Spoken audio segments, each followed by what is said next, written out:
Salut tout le monde, j'espère que vous allez bien. Donc aujourd'hui je vous reviens dans cette nouvelle vidéo pour vous faire un update lecture.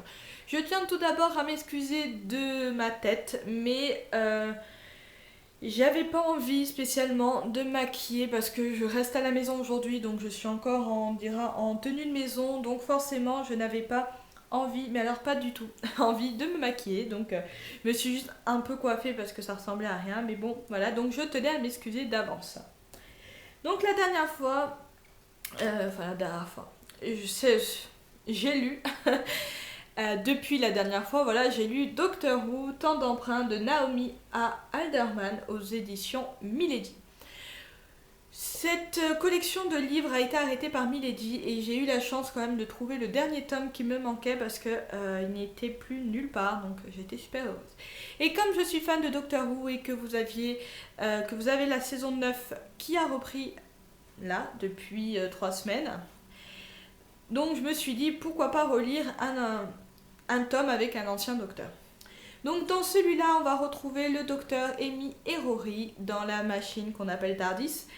Et donc ils vont arriver, je sais plus en quelle année, je crois que c'est dans le futur, si je dis pas de bêtises. C'est en l'an quelque chose, hein.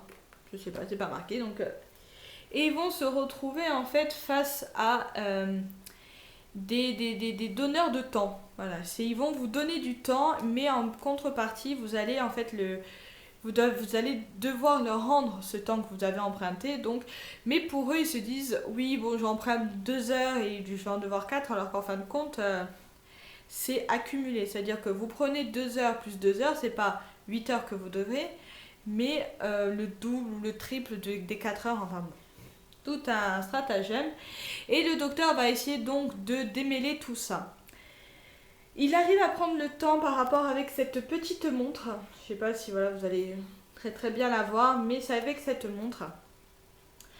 Et le docteur donc va se rendre compte que c'est 2 personnes qui vont prendre ce temps et que quand on les énerve un peu trop, ils vont se transformer en requins. Voilà, je sais que là, comme je vous le raconte, vous avez l'impression que c'est un univers un peu foufou. Et bah oui, en fait, je pense que si vous lisez ce livre sans vraiment apprécier la série, je ne suis pas sûre que vous puissiez comprendre vraiment l'univers.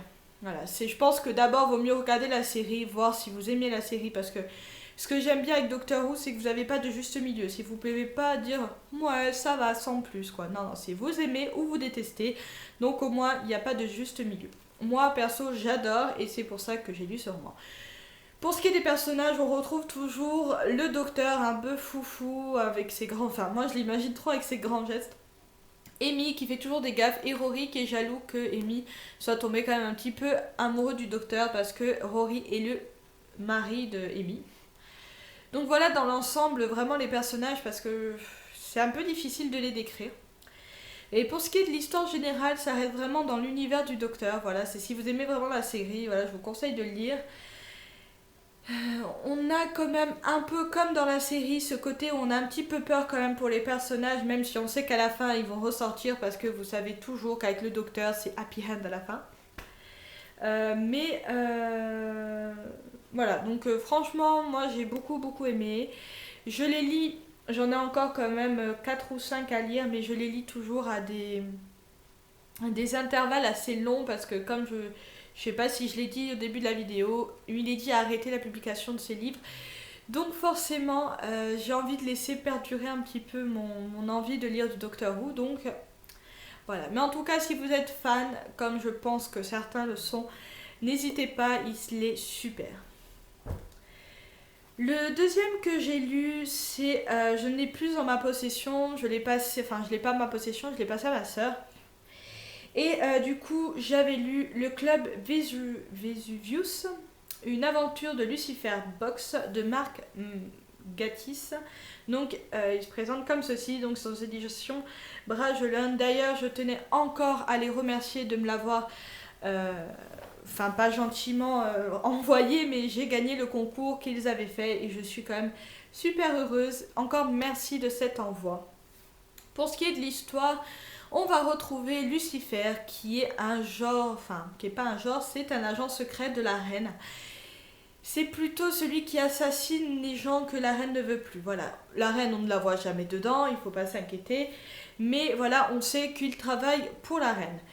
Il va se passer, en fait, on va voir en parallèle, on a 2 ou 3 histoires. Donc un où il y a une disparition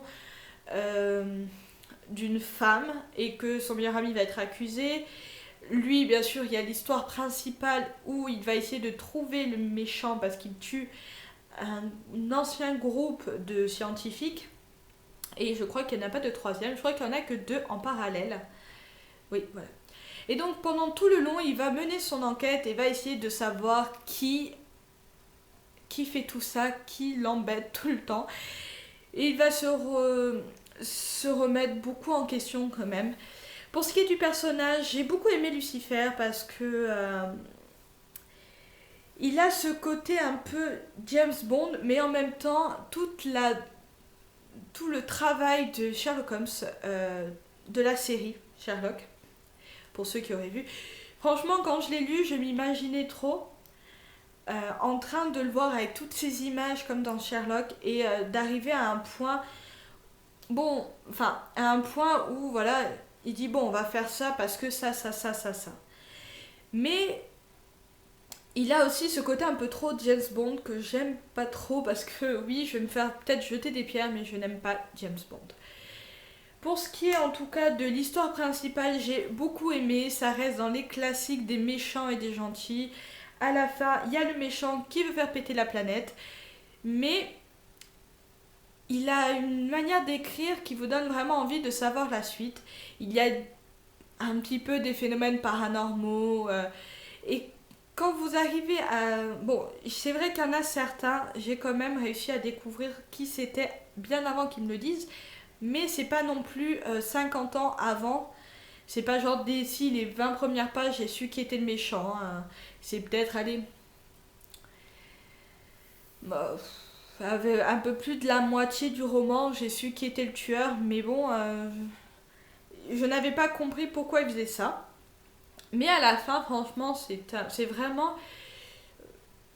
C'est vraiment une fin de Sherlock Holmes, mais cette fois-ci le film vraiment une fin de James Bond où à la fin il y a le méchant qui veut faire sauter le monde, mais il arrive toujours à le sauver. Donc voilà, dans l'ensemble, c'est cet esprit-là, cet esprit de James Bond et de Sherlock Holmes en même temps. Donc il y a pas mal d'enquêtes. Donc comme il y a 2 enquêtes en parallèle, il essaye d'aider son ami, mais en même temps d'aider la reine parce que c'est comme ça. Et tous ces petits éléments qui font qu'il arrive à identifier qui est qui, franchement, waouh. Alors Marc Gatiss, si je dis pas de bêtises, c'est le frère de Sherlock Holmes dans la série. Autant je dis une grosse bêtise et c'est pas grave, hein, vous me jetterez des pierres au pire, ou complètement une maison parce que vu je pense la connerie que j'ai dit. Mais enfin voilà, j'espère que cette vidéo vous aura plu. Je suis désolée encore de ma tête, mais il y aura quand même 2-3 vidéos où j'aurai cette tête là parce que je vais en tourner quelques-unes. Mais sinon voilà, si vous avez lu ces romans, n'hésitez pas à me dire ce que vous en avez pensé. Ou voilà, si vraiment vous voulez en parler, parlez-moi en privé comme ça, vous ne spoilez personne. Je ne sais pas si vous avez vu, mais le concours se termine que le 18 septembre, bien sûr, le 18 octobre. Donc n'hésitez pas à participer parce qu'il y a quand même 2 livres à gagner, donc 2 gagnants. Donc n'hésitez pas à participer. Voilà, si vous avez des questions, n'hésitez pas. Je vous fais de gros bisous et je vous dis à bientôt. Ciao ciao.